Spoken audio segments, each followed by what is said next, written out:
What wasn't working offensively? When you're forcing those turnovers and you just couldn't convert at the other end. What weren't you able to do, I guess? Yeah, I thought we quick shot it a few times. We maybe should have moved it a little better. You've gone to that press repeatedly against Illinois, but from a lot of teams. Yeah. And it seemed to be effective. Did Bear kind of get gassed at the end? He was tired at that one stretch, and I actually had somebody at the table for him. And he went a little farther, and then we got him out. Then we got him back in. We need him on the floor late in those kinds of games, but he was done. We talked about that before. He goes till exhaustion. So you try to get him out before he is completely shot, as best you can. Sometimes you can't always get it right. Like Cook was a safety valve for most of the game, and then when he went out with that fourth foul, you lost that. How important was that, losing him to that fourth foul? Well, he was really in a rhythm offensively. I think that's where we got hurt the most. Fran, there was a lot of emotion in this game. Do you think they pressed a little bit, or is that an excuse? I don't know. I thought we did make some uncharacteristic mistakes at times, yet we made some really good plays at times. I don't know. Yeah. Were you happy with the looks you were getting down the stretch? It looked like Brady and Nicholas both had chances. Nicholas had a great look at it. Brady had a great look at it. Jordan went to the hole the one time, got it blocked, but I thought that was the right play. That's what you're looking for in that situation. Can you execute? Can you come down and get a shot that's good by a good shooter, relatively quickly, because you're trying to lengthen the game when you're down 4 or 3 or whatever it was.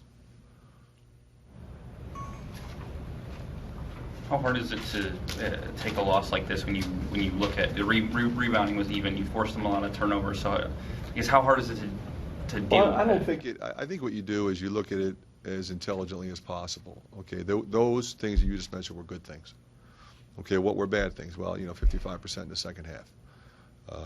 And, there were some other mistakes that we made, and then some mistakes that individuals made that we want to try to make sure they don't make again, that they learn from it.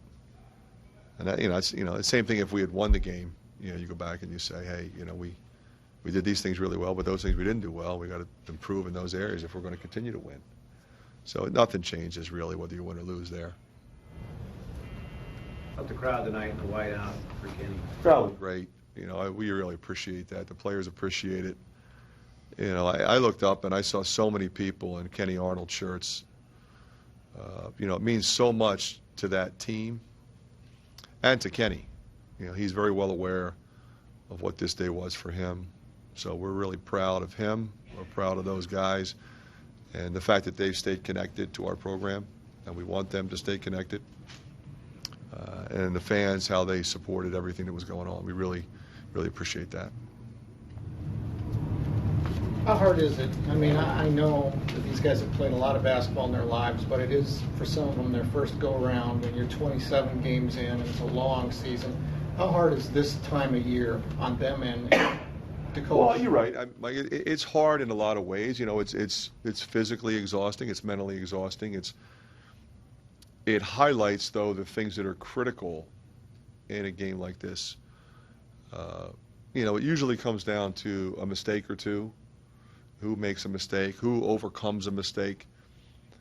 And like I said, we did so many good things, and we did some things that obviously weren't so good, and they capitalized on those, and you have to give them credit for that. So you're right. Sometimes you got to go through it and experience it, the good, the bad. If you're out of the game, what did your teammates do right? What did they do wrong? Because remember, they were there all week, and they went through the scouting report. So they know if somebody in particular made a mistake that really cost our team. And, could somebody have communicated something to them? Could somebody have recovered and covered up for that mistake? And that's, that's the journey, and that's, where you have to get to when you're a young team.